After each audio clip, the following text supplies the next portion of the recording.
আমরা পঞ্চায়েত সিরিজটা দেখেছি এবং এটা আমাদের খুবই ফেভারিট একটা সিরিজ, কিন্তু এই সিরিজটা দেখে আমরা কি বুঝলাম, সিরিজটা আমাদের কেন এত ভালো লাগে? মাঝে একজন ফেসবুকে দেখছিলাম, সে বলছিল যে গ্রামের মানুষরা আসলে এত সহজ সরল হয় না।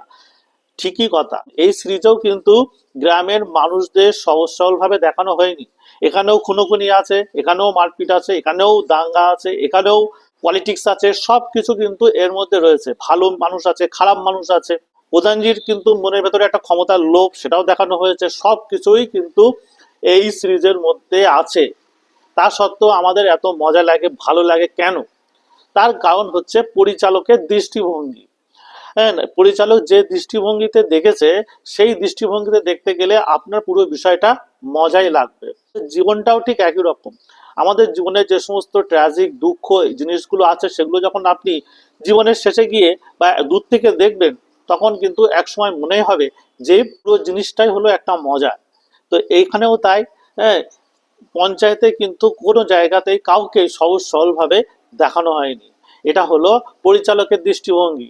সে যে দৃষ্টিভঙ্গিতে দেখিয়েছে, আপনিও সেই দৃষ্টিভঙ্গিতেই নিয়েছেন। এটাই হলো এই সিরিজের সার্থকতা। তো সিনেমা নিয়ে, সিরিজ নিয়ে আরো এরকম ধরনের মজার আলোচনা করার জন্য এবং জানার জন্য অবশ্যই লাইক, সাবস্ক্রাইব এবং ফলো করতে ভুলবেন না। ধন্যবাদ।